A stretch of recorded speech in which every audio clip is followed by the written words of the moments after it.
बेटी का सपना। कहते हैं ना, बच्चों की आदत होती है सवाल करने की, लेकिन सवाल के जवाब में माँ क्या बताती है ये काफी अहम होता है। माँ, बचपन से तूने मुझे हर सवाल का जवाब जो भी दिया वो दिखने में तो सही लगता था, लेकिन होता था प्रैक्टिकल से बिल्कुल अलग। क्या अलग? जैसे? Please explain. माँ, ये मेरा शब्द है, एक्सप्लेन। ओके, ठीक है ठीक है, लेकिन बता तो दे, ऐसी क्या बात है जो मैंने तुझे बताई है जो दिखने में तो ठीक लगती है लेकिन है नहीं। बोल। माँ देखो ना, तुम बोलती हो कि तुम किसी से कम नहीं हो। हाँ, तो तू है क्या किसी से कम? ना, बिल्कुल नहीं। बात कुछ और है। अच्छा, वो क्या? माँ, आपको चाची और बुआ, ताई जी सब बोलते रहते हैं कि तेरी बेटी है, तेरी बेटी है, तू क्या करेगी उसकी शादी के बाद? उसके लिए पैसे नहीं जोड़े, शादी कैसे करेगी? ये सब, इसका जवाब आप क्यों नहीं देते उन लोगों को कुछ? जवाब? क्या जवाब दूं रिन्नी? मेरे पास तो कोई जवाब है ही नहीं। मेरे पास तो सिर्फ तेरे सवालों के जवाब है। चल, खाना लगा दिया है, खा लेते हैं दोनों माँ बेटी। आज फिर तेरी फेवरेट डिश बनाई है, पाव भाजी। दोनों माँ बेटी खाना खा रहे होते हैं और गप्पे लड़ा रहे होते हैं कि एक कटीली सी आवाज आती है कोई घर में? या सबके सब कमरों में घुसे हैं? मेरी माँ ने तो गलत ही कर दिया 3 बहुओं को एक घर में रखकर। अरे दीदी, कैसे आना हुआ? आओ आओ, पाव भाजी खाते हैं, रिन्नी के लिए बनाई थी। तुझे तो जितना समझा लो भाभी, तुम ना समझोगी। बस रिन्नी रिन्नी करती रहती हो। एक काम ना सिखाया है उसे इस घर का। बस उसे ये पसंद, उसे वो पसंद। अरे कुछ फर्क ही नहीं पड़ता कि बेटियों को क्या पसंद है और क्या नहीं उससे। क्यों बुआ, लड़कियां इंसान नहीं होती क्या? दादी ने आपको जानवर की तरह पाला है क्या जो ऐसी बात करती है लड़कियों के लिए? माँ, मैंने तो आज तक लड़का लड़की में कोई फर्क नहीं देखा। तभी रिन्नी के पिता आ जाते हैं। क्योंकि होता ही नहीं है तो देखोगी कैसे रिन्नी? जाओ, अंदर जाकर खा लो, बुआ के साथ पापा को कुछ जरूरी बात करनी है।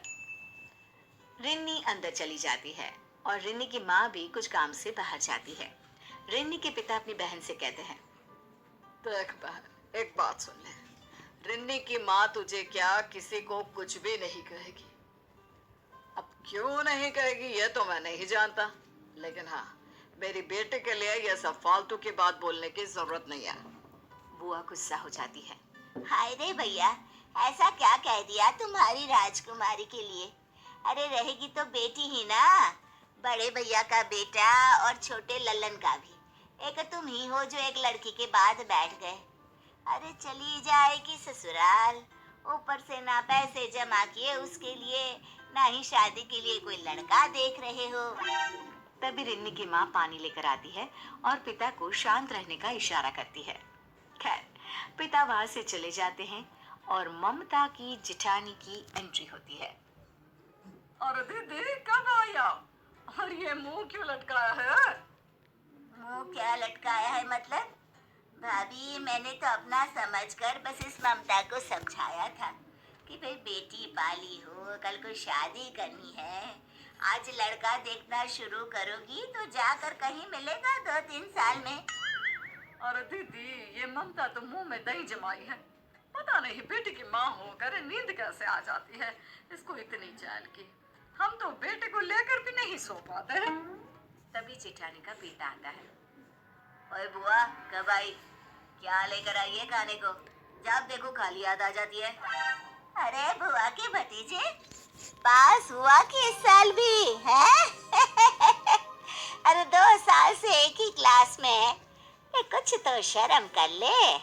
माना लड़का है, इसका मतलब ये नहीं कि पढ़ाई ना करे तो भी चलेगा। भाई शादी के लिए लड़के की कमाई देखी जाती है, तभी कोई अपनी लड़की देगा तुझे। अरे बुआ, मेरी चिंता ना करो, अंतर राजा है राजा। बहुत सारी गर्लफ्रेंड है मेरी। वैसे ममता चाची, रिन्नी कहाँ है? उसे ये कॉपी दे देना, बोलना इंग्लिश का काम पूरा कर देगी। क्या है ना, उसके अंग्रेजी बहुत अच्छी है। अच्छा, लास्ट टाइम तो तू बोल रहा था कि मैथ्स अच्छी है उसकी। अरे बुआ, रिन्नी तो कंप्यूटर है, ऐसा क्या है जो मेरी बहन को नहीं आता? सच्ची, सब ना मुझे बाहर रिन्नी के नाम से ही जानते हैं। खैर चलो, मैं चल रहा हूँ, माँ मेरे दोस्त आए हैं। जेठानी का मुंह लटक जाता है कि ममता बात संभालने के लिए कहती है, दीदी, वो दशहरे का मेला लगा है रामलीला मैदान में, रात को चलते हैं ना खाना खाने के बाद। हाँ हाँ, क्यों नहीं। वैसे रिन्नी को ना जाना होता तो नीचे पार्क तक भी नहीं जाती है ममता। अब क्या करूं दीदी, उसी से फुर्सत नहीं मिलती है, बस ऐसे ही है।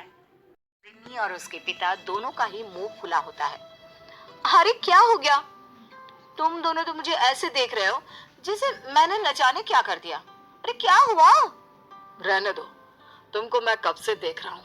कोई भी रिन्नी के बारे में कुछ भी बोल दे, तुम कुछ नहीं कहती।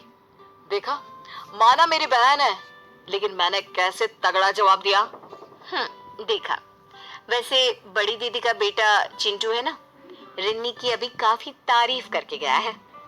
सभी करते हैं माँ, सभी, बस तू ही नहीं करती मेरी तारीफ। अच्छा सुन, रात को मैंने दीदी और तेरी बुआ को तैयार कर लिया है रामलीला मैदान में चलने के लिए। शाम को घुमा लाऊंगी तुझे, ठीक है ना? वाह माँ, थैंक्स, मैं तैयार हो जाऊंगी वक्त पर। रिन्नी कमरे से बाहर जाती है और ममता रिन्नी की किताबें ठीक करने लग जाती है।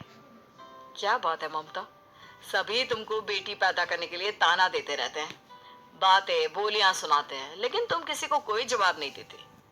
क्या तुमको भी अफसोस है कि तुम्हारी बेटी है? बिल्कुल नहीं जी। देखिए, हम लोग मेला देखने जा रहे हैं, आपका खाना रखा है, खा लेना। बाहर जाते वक्त आस पड़ोस की औरतें भी साथ हो जाती है। फिर एक औरत कहती है, दिखा दो रिन्नी को मेला, कुछ साल माँ के साथ फिर ले, फिर न जाने कौन सा गांव देहात मिले, वहाँ पता नहीं मेला लगता भी हो या नहीं, अरे पति दिखाने ले जाए भी या नहीं। अरे पैसा भी नहीं रखी है ये, सारा लगा दिया पढ़ाई पर, पता नहीं क्या करेगी कलेक्टर बनाकर बिटिया को। रिन्नी एक बार फिर माँ का मुंह देखती है, लेकिन माँ तो जैसे उन लोगों की बातों को सुन ही नहीं रही थी। साल 2 साल। माँ मैंने वो नौकरी का इंटरव्यू क्लियर कर लिया है। पता है माँ, मैं अब तक की सबसे हाईएस्ट पेड न्यू जॉइनी हूँ। तभी मीडिया वाले भी दरवाजे पर आ जाते हैं। देख रहा है बेटा, तू मेरा बेटा है, लेकिन कभी पास के गांव तक नहीं ले जा पाया, और ये रिन्नी उड़ जाएगी अगले महीने अपने माता पिता के साथ लंदन। हाय रे फूटी किस्मत, जो ऐसा नालायक बेटा हो गया। तभी ममता बोल पड़ती है, चिंता तो बच्चों की करनी चाहिए, उनकी पढ़ाई, उनके संस्कार की। शादी और बाकी के काम उस ऊपर वाले ईश्वर पर छोड़ देने चाहिए भाभी। और मेरी बेटी को तो ये बनना ही था। मैं आज से नहीं, उसके बचपन से उसे जानती थी। आप लोगों की बातों का जवाब मैं तभी भी दे सकती थी, लेकिन मैं घमंड नहीं करना चाहती थी।